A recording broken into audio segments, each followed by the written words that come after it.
ये जो है ये हमारी सामान्य प्रबंधन की क्लास 1 और हम पढ़ रहे हैं मध्य प्रदेश की ग्रुप 2 सब ग्रुप 4 जो परीक्षा है उसके लिए सामान्य प्रबंधन। तो यदि आप मैनेजमेंट पढ़ना चाहते हैं तो आप बिल्कुल पढ़ सकते हैं बढ़िया तरीके से, ठीक है। और जो हमारी पिछली क्लासेस हैं उनको हम डिलीट कर देंगे क्योंकि उसमें थोड़ा टेक्निकल एरर है। तो जो 4 क्लासेस हो चुकी हैं उनको हम फिर से रिवाइज कर लेंगे। और आप टेंशन मत लीजिए, जो इम्पोर्टेंट रहेंगे हम उनके नोट्स आपको टेलीग्राम चैनल पर डाल देंगे।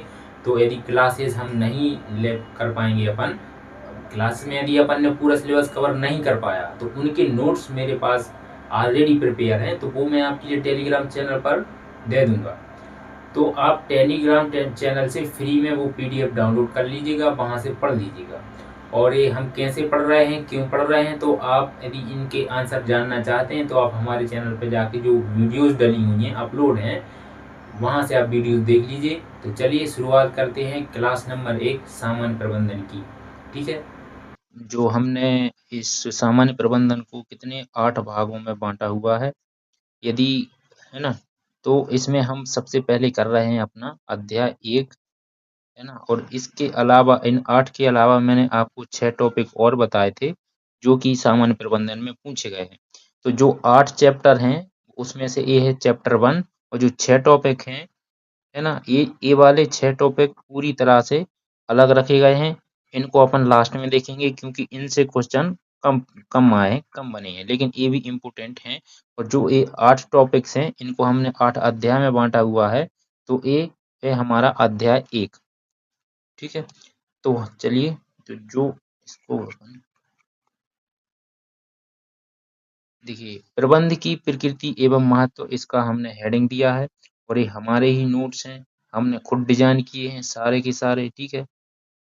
तो प्रबंध की अवधारणा हमारा, आप ये अपना मेन टॉपिक मान सकते हैं कि हम यहाँ से स्टार्ट कर रहे हैं कि प्रबंध की अवधारणा क्या है। कंसेप्ट ऑफ मैनेजमेंट, तो यहाँ से जो आपको एक कोर लाइन समझनी चाहिए वो ये है कि प्रबंध क्या है। आपको इसकी डेफिनेशन हम पढ़ेंगे, तो उससे पहले आप ये समझो कि प्रबंध क्या है। एक अनिवार्य प्रक्रिया है, एक एक क्या बोलते कंपलसरी प्रोसेस है कि हर डिपार्टमेंट में वो चलेगी। क्या है? अनिवार्य प्रक्रिया है, ठीक है। ये अनिवार्य प्रक्रिया हो जाती है, इसका एक्सप्लेनेशन मैं आपको बाद में दूंगा जब टॉपिक पढ़ेंगे उसकी विशेषताओं में। तो देखिए, मैं आपको यहाँ छोटी छोटी वोकेबलरी भी समझाते चल रहा हूँ क्योंकि हो सकता है आप BSc मतलब सॉरी साइंस बैकग्राउंड से हो तो आपको ये सब चीजें समझ में नहीं आएंगी। तो जो देखिए, किसी संगठन में, ये संगठन है, अभी बताऊंगा, किसी संगठन में चाहे छोटा हो या बड़ा, लाभकारी हो या गैर लाभकारी हो, ठीक है, वस्तुओं का निर्माण करता हो या फिर केवल सेवाएं प्रदान करता हो, तो ये जो है संगठन, संगठन को क्या कहते हैं? संगठन मीन्स आप समझो कोई एक ऑर्गेनाइजेशन, ठीक है।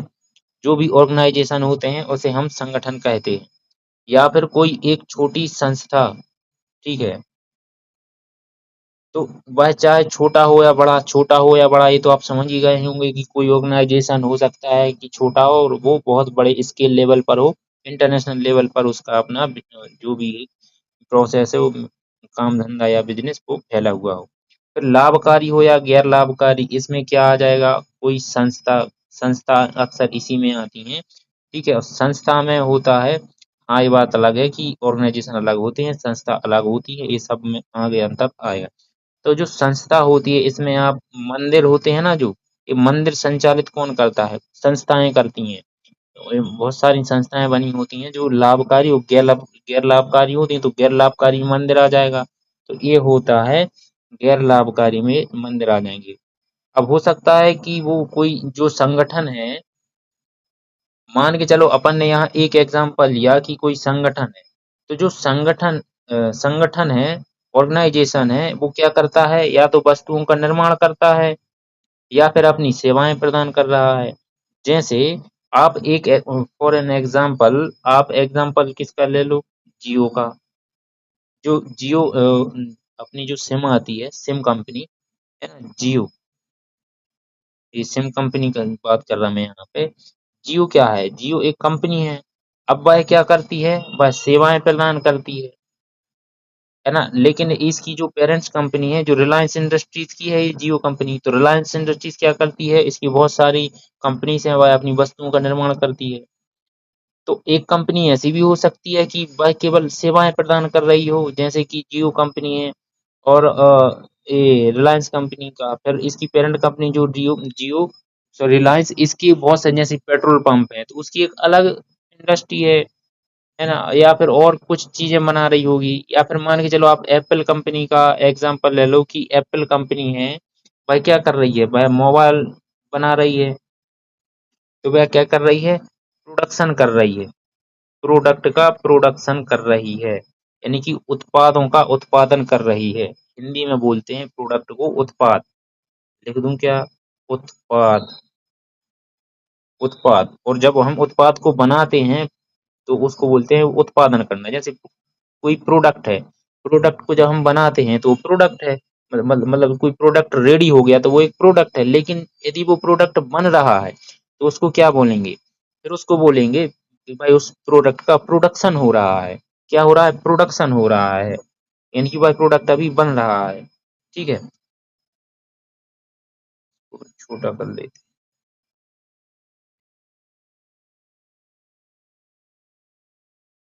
चलिए अब आगे देखते हैं कि प्रबंध की, इस प्रकार से हमने जो समझा है उस प्रकार से प्रबंध की क्या परिभाषा हो सकती है।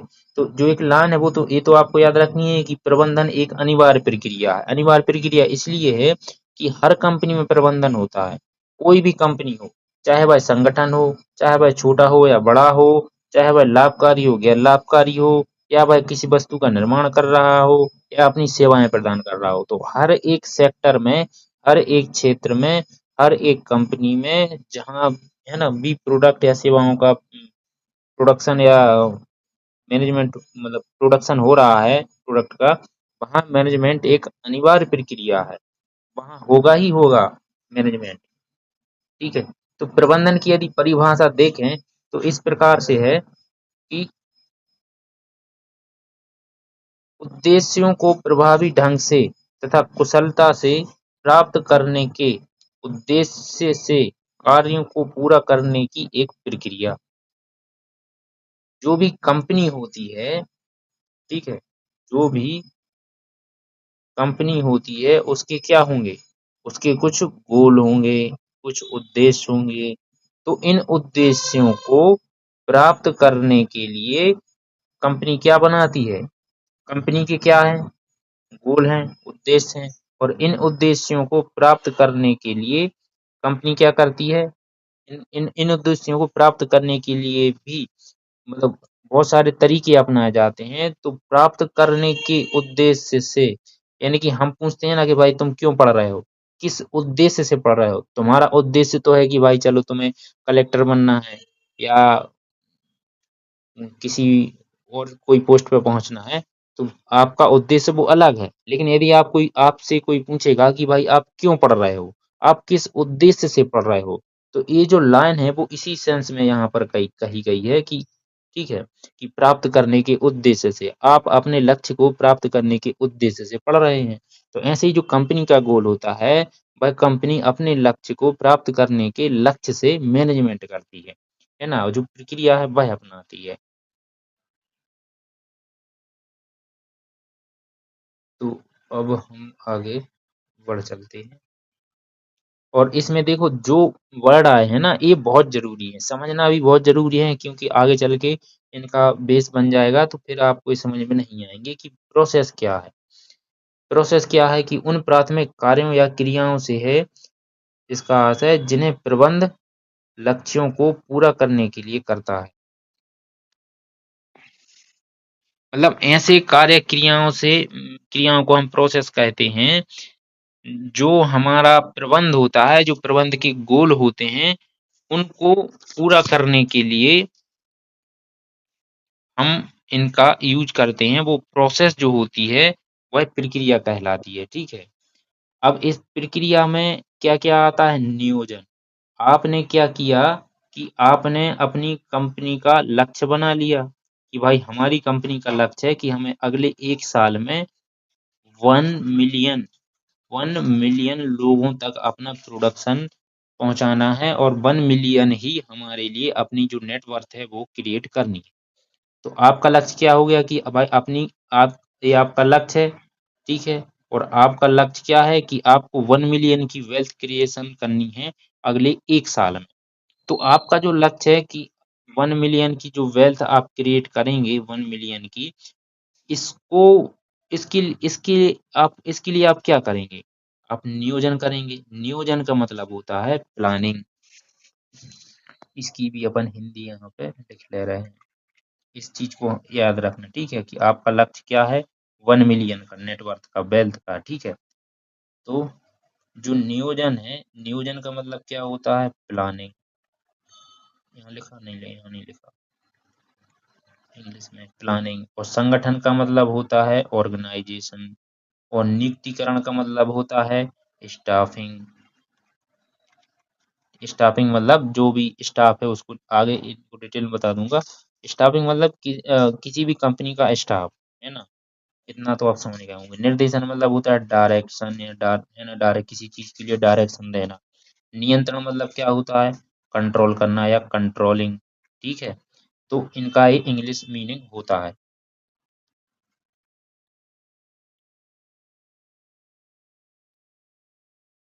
इसको ले लीजिए,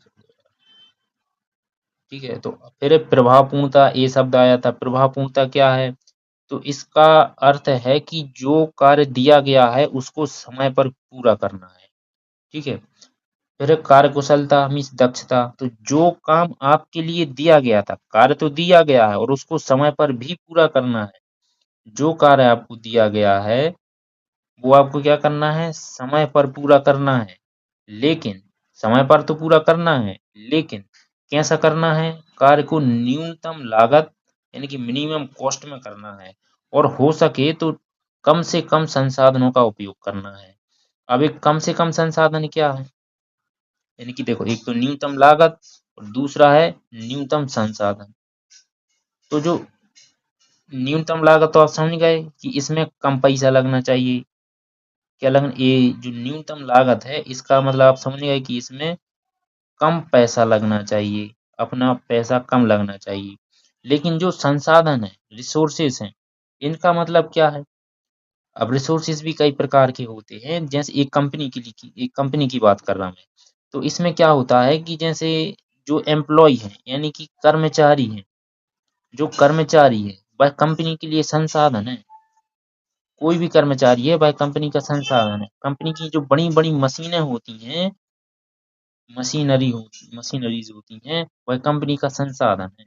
तो इनका कम से कम यूज करके हमें अपना लक्ष्य को प्राप्त करना है, ये इनका कहना है। कार्यकुशलता और दक्षता ये कहलाता है, ठीक है। प्रभावपूर्णता कार्य को समय पर पूरा करना है, लेकिन वहीं जो कार्यकुशलता है वह वो समय पर पूरा करना है कार्य, लेकिन न्यूनतम लागत और न्यूनतम संसाधन को यूज करते हुए करना।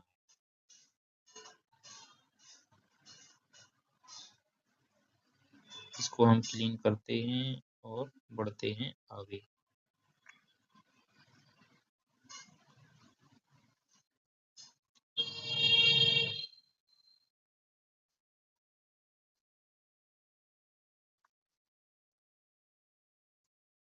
चलिए,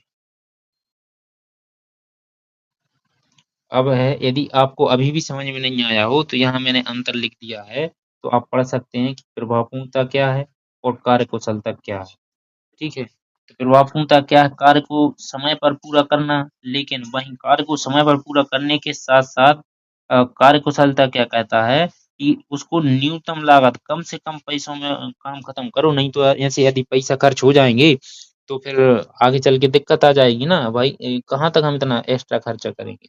तो ये सब आप पढ़ सकते हैं खुद से। अब है प्रबंधन की विशेषताएं। अब हम देखते हैं कि प्रबंधन की विशेषताएं कौन कौन सी हैं, ठीक है। Characteristics of management. तो इसमें सबसे पहले है कि प्रबंध एक उद्देश्यपूर्ण प्रक्रिया है, यानी गोल ओरिएंटेड प्रोसेस है। प्रबंध एक उद्देश्यपूर्ण प्रक्रिया क्यों है? आप बता सकते हैं क्या? तो फिर बताओ। प्रत्येक संगठन का अस्तित्व कुछ मूलभूत उद्देश्यों पर टिका होता है। प्रबंध इन लक्ष्यों को प्राप्त करने के लिए संगठन के विभिन्न व्यक्तियों के प्रयासों को एक सूत्र में बांधता है।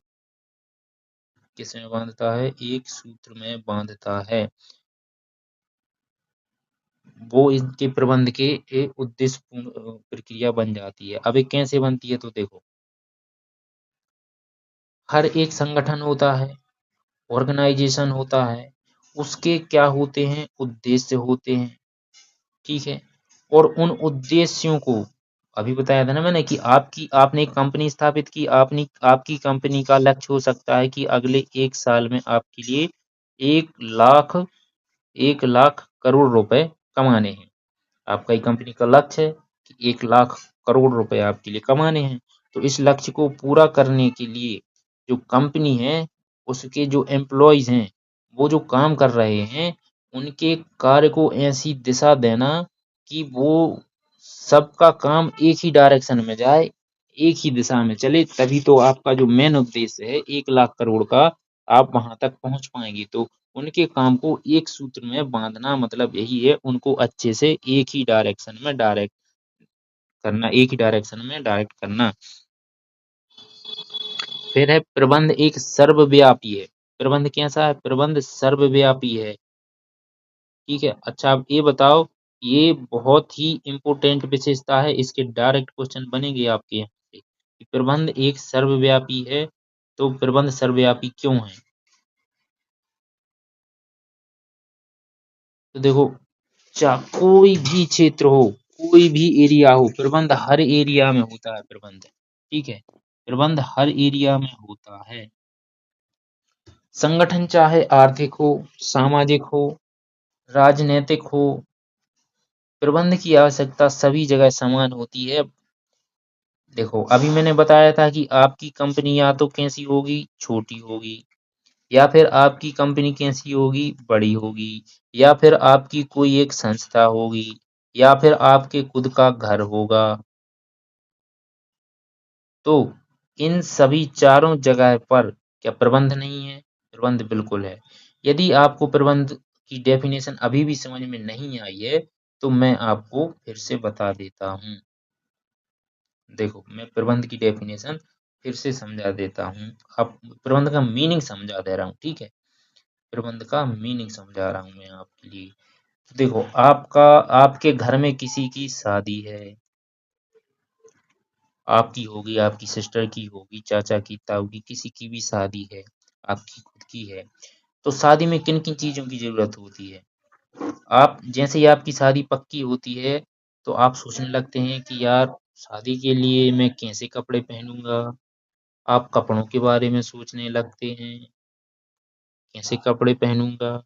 आपकी जो बारात होगी उसमें क्या क्या व्यवस्थाएं होंगी। आप जब घोड़े पे बैठेंगे तो कैसा घोड़ा होगा? वो ब्लैक कलर का लाएंगे, व्हाइट कलर का लाएंगे, है ना? डीजे लाएंगे कि नहीं लाएंगे? शादी में जो लोग आएंगे उनकी भोजन की व्यवस्था, है ना? उनके भोजन की व्यवस्था कैसी होगी? तो आप क्या कर रहे हो? पहले से प्लानिंग कर रहे हो, ठीक है। और जब प्लानिंग कंप्लीट हो जाएगी, तो फिर जब शादी आएगी, तो फिर आप क्या करोगे कि भाई, जो सभी लोग आए हैं उनको अच्छा भोजन मिले। भोजन कैसा मिल रहा है ना? कोई, है ना, भोजन अलग अलग प्रकार का होगा। टेंट होगा, टेंट लगेगा, तो टेंट वाला टेंट की व्यवस्थाएं संभालेगा।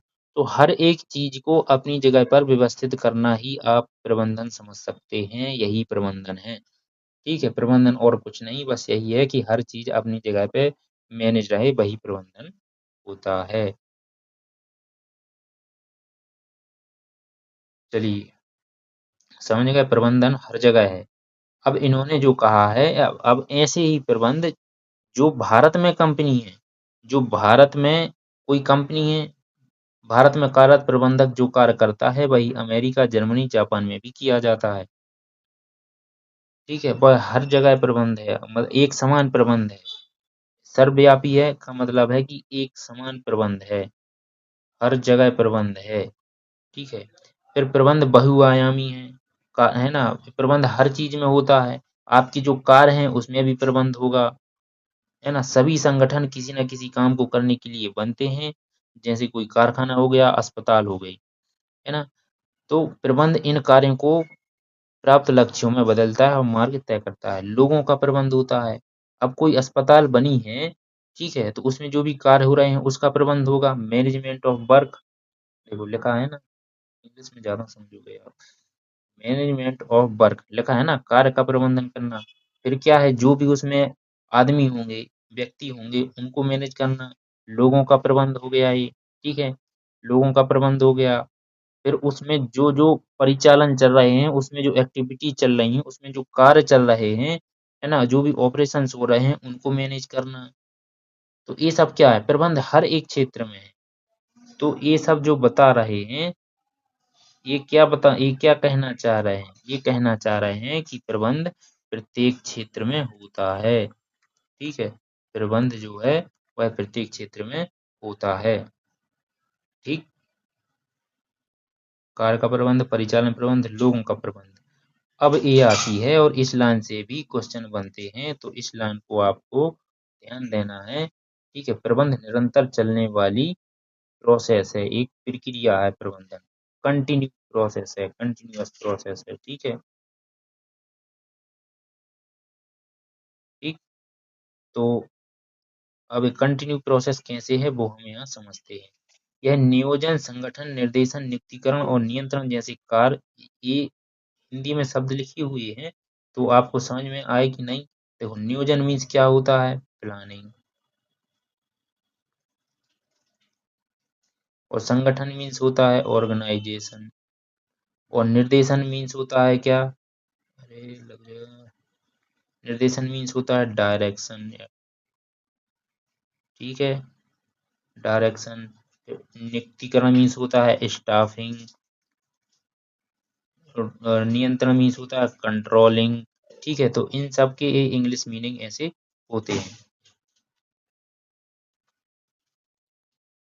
ये तो आपको समझ में आ गए होंगे, हम इसको और अच्छे तरीके से समझ लेते हैं, ठीक है। तो यह नियोजन मतलब प्रबंधन एक निरंतर चलने वाली जो प्रोसेस है वह कैसे है कि यह नियोजन, संगठन, निर्देशन, नियुक्तिकरण और नियंत्रण जैसे कार्यों की एक एकीकृत श्रृंखला है जो निरंतर सक्रिय रहती है।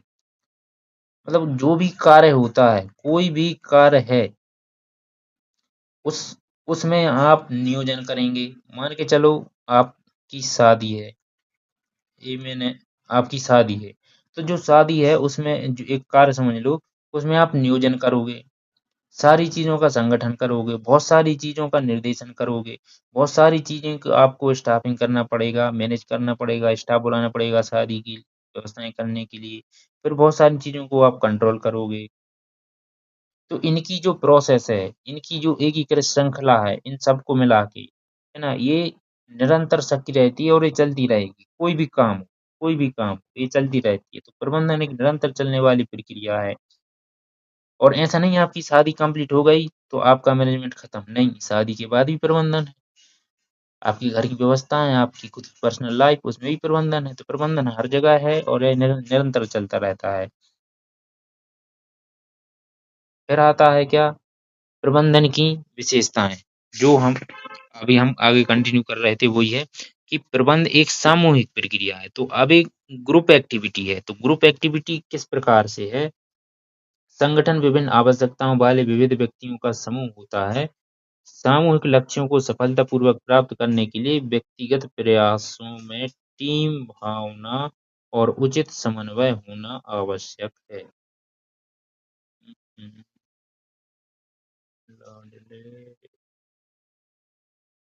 क्या लिखा है, टीम भावना और उचित समन्वय। टीम भावना मीन्स, टीम भावना का मतलब क्या है, कोई कंपनी है उसमें टीम भावना होनी चाहिए, यानी कि वो ग्रुप्स बना देते हैं कंपनियों में, और जो ग्रुप होता है उस ग्रुप में जो सारे व्यक्ति हैं उनको समझाया जाता है कि हमें जो काम करना है वो एक अपना काम समझ के करना है और सबको बराबर-बराबर करना है। सबको अपना इफ़ेक्ट 100% डालने हैं। ऐसा नहीं कि कुछ व्यक्ति काम कर रहे हैं, कुछ व्यक्ति नहीं कर रहे हैं और वो ये ना सोचें कि भाई ये तो हमारा काम ही नहीं है। तो है ना? यानी क्या होनी चाहिए? जो वो है टीम भावना को आप समझ सकते हैं कि टीम में एकता होनी चाहिए, एकजुटता होनी चाहिए टीम में, ठीक है? और उचित समन्वय यानी कोऑर्डिनेशन भी होना चाहिए, उचित समन्वय होना चाहिए टीम में, ठीक है? तभी जाके जो काम दिया गया है, जो समूह में काम दिया गया है, तभी तो हम उसको अचीव कर पाएँगे उस प्रोसेस को, है ना? प्रबंधन एक गतिशील कार्य है। अब प्रबंधन एक गतिशील कार्य कैसे है? तो प्रबंधन को बाहरी वातावरण के सामाजिक, आर्थिक और राजनैतिक तत्वों के अनुसार खुद को बदलना पड़ता है। अब खुद को बदलना पड़ता है, इस लाइन पे आप फ़ोकस कर सकते हैं और मैं इसको आपका एक एग्ज़ाम्पल दे रहा हूँ, किसका? नोकिया का। जो नोकिया कंपनी है, उसका आपको अरे! ठीक है, जो नोकिया कंपनी है, पहले इसके मोबाइल चलते थे, यदि आपने चलाए हों तो नोकिया कंपनी के। वो है ना और नोकिया की एक कॉम्पिटिशन कंपनी थी, जो उस समय भी मोबाइल बनाती थी, वो थी सैमसंग। तो ये जो दोनों अलग-अलग कंपनी थी, नोकिया और सैमसंग, तो जो सैमसंग थी जो सैमसंग कंपनी थी तो यह समय के अनुसार अपने प्रोडक्ट में चेंजेस लाती गई, तो भाई आज सक्सेस है। भाई समय बदलता है हर चीज़ का और जो डिमांड होती है वह भी बदल जाती है, तो हमें भी उस प्रकार से प्रोडक्ट बनाने पड़ते हैं। हम ऐसा नहीं कर सकते कि जो पुराना बल्ब आता था, जब बल्ब का आविष्कार हुआ था, तो वो काँच वाला बल्ब, वो हम आज प्रोडक्शन करने लगे। आज बिकेगा ही नहीं, कोई माँगेगा ही नहीं। समझ रहे हो बात को? कैसे बिकेगा? कोई माँगेगा ही नहीं वो पुराना बल्ब, है ना? तो समय के अनुसार एलईडी आई। तो इस प्रकार से समय के अनुसार प्रोडक्ट में चेंजेस करने पड़ते हैं, बट उस समय क्या हुआ कि इसमें मैनेजमेंट भी अच्छा नहीं था इस नोकिया कंपनी में और इसमें सबसे जो बड़ी कमी रही वह प्रबंधन की ही देखी गई कि इसमें जो प्रबंध था वह ठीक तरीके से नहीं हुआ। प्रबंधन में यही तो आता है कार्यों को मैनेज करना। भाई तुम प्रोडक्ट में क्या चेंजेस करने हैं, कब करने हैं, क्यों करने हैं, कैसे करने हैं, यही तो प्रबंध है। वो नोकिया कंपनी कर नहीं पाई, तो नोकिया कंपनी बैठ गई।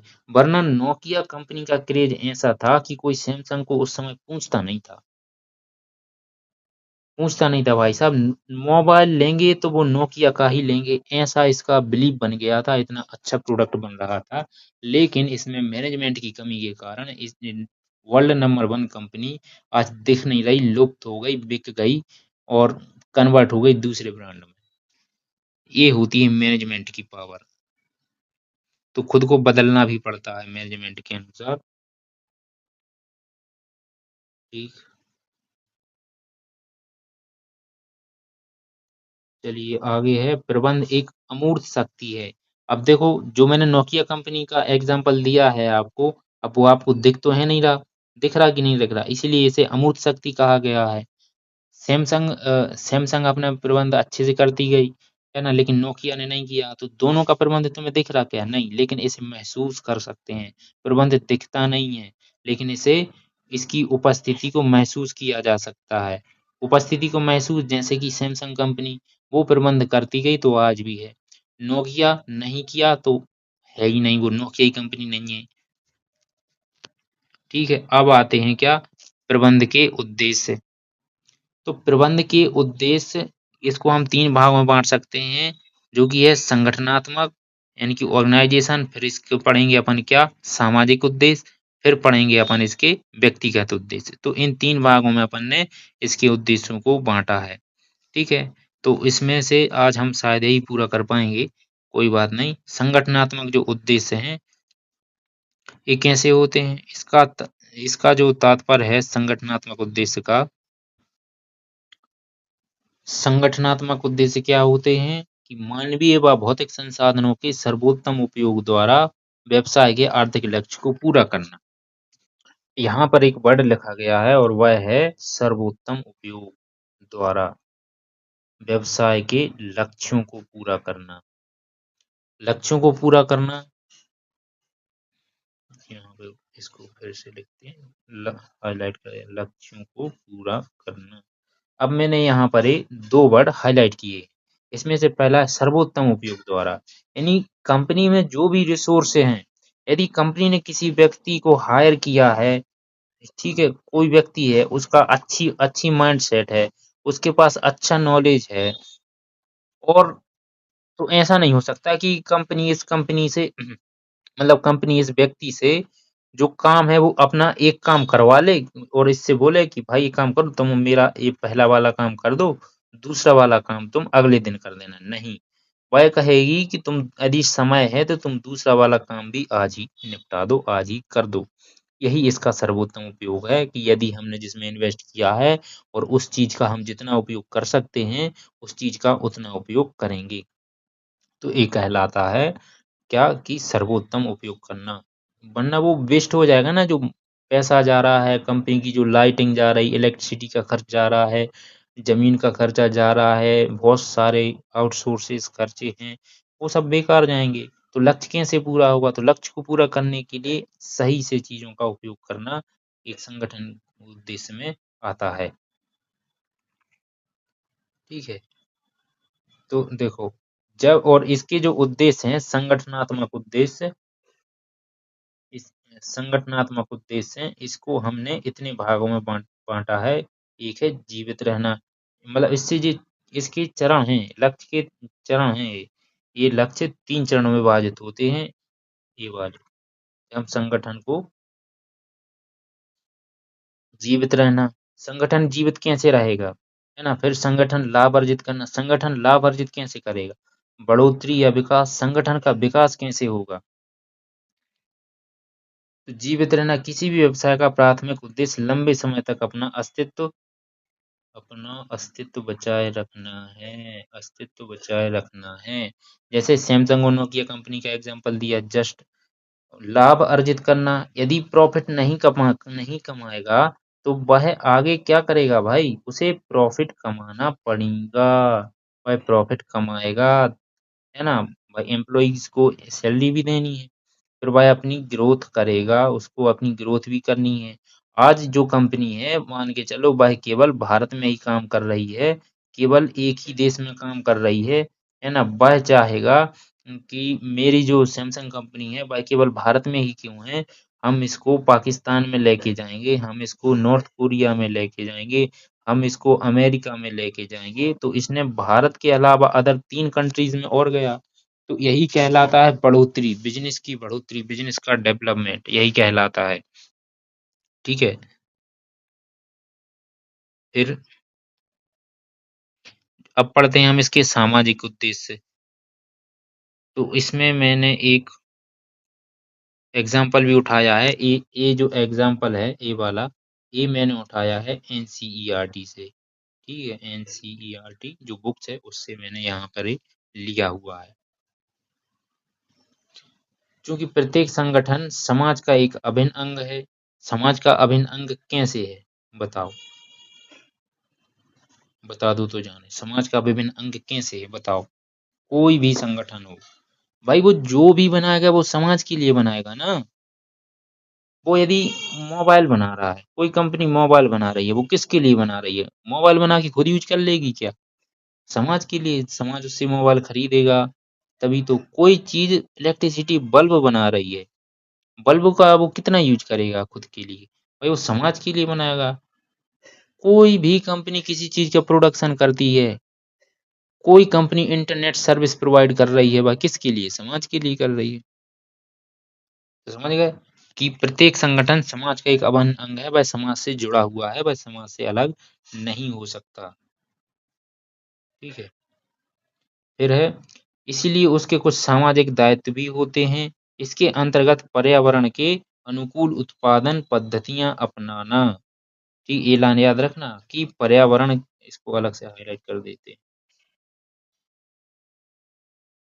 पर्यावरण के अनुकूल उत्पादन पद्धतियां अपनाना और समाज के वंचित वर्गों को रोजगार देना तथा स्वास्थ्य व शिक्षा जैसी बुनियादी सुविधाएं प्रदान करना। ये सभी काम हर कंपनी, हर ऑर्गेनाइजेशन करते हैं। ठीक है, लेकिन ये बहुत इंपॉर्टेंट लाइन बन गई कि पर्यावरण के अनुकूल उत्पादन पद्धतियां अपनाना। जैसे कि वर्तमान में जो भी 4 व्हीलर कार बन रही हैं, 2 व्हीलर कार बन रही हैं, उन पर जोर दिया जा रहा है कि भाई ये कैसी हों, हमारे पर्यावरण को नुकसान ना पहुंचाएं, तो इसीलिए इलेक्ट्रिक कार बन रही हैं।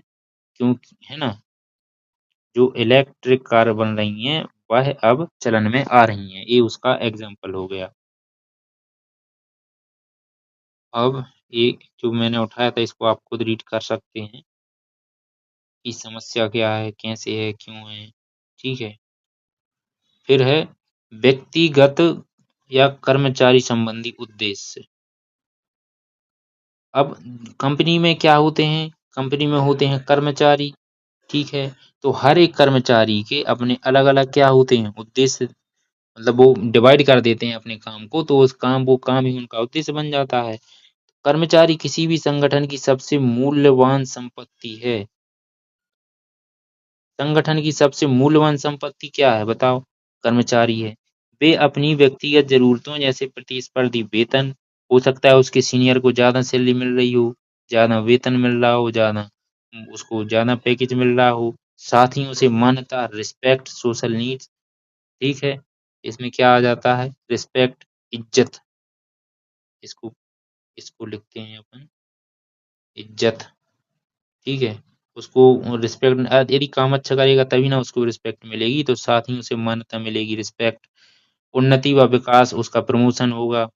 इन सारे इनके अवसरों के लिए संगठन से जुड़ते हैं सभी व्यक्ति। तो प्रबंध को व्यक्तिगत उद्देश्यों और संगठनात्मक उद्देश्यों के बीच सामंजस्य स्थापित करना होता है। किन किन के बीच? जो व्यक्तियों के पर्सनल उद्देश्य होते हैं और संगठन के उद्देश्य होते हैं। यहाँ पर 2 उद्देश्यों को बताया गया है। कौन कौन से?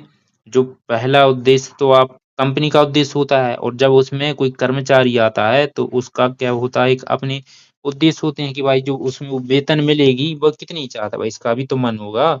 इसका क्या होगा? इसका मन होगा कि इसको जो अभी जो वेतन मिल रही है, इसकी जो सैलरी मिल रही है वह कितनी है, और आगे चल के ये कहेगा कि साहब देखो, हमारा मन कर रहा है कि ये जो सैलरी है ये कम है, तो इसको बढ़ाया जाए, इसमें प्रमोट है ना, हमारी सैलरी में कुछ इंक्रीजमेंट किए जाएं। तो उसके व्यक्तिगत उद्देश्य हैं। तो इन दोनों उद्देश्यों के बीच में क्या करना है? सामंजस्य स्थापित करना है। क्या करना है? सामंजस्य स्थापित करना है। समझ गए?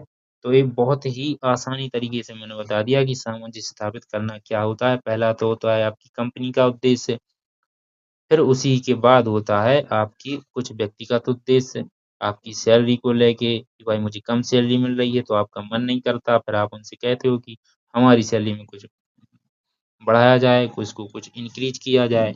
तो ये होता है व्यक्ति के पर्सनल उद्देश्य। ठीक है। तो आज की क्लास में इतना ही रखते हैं और मिलते हैं आपसे अगली क्लास में, और उसमें हम करेंगे प्रबंध की क्लास 2। ठीक है।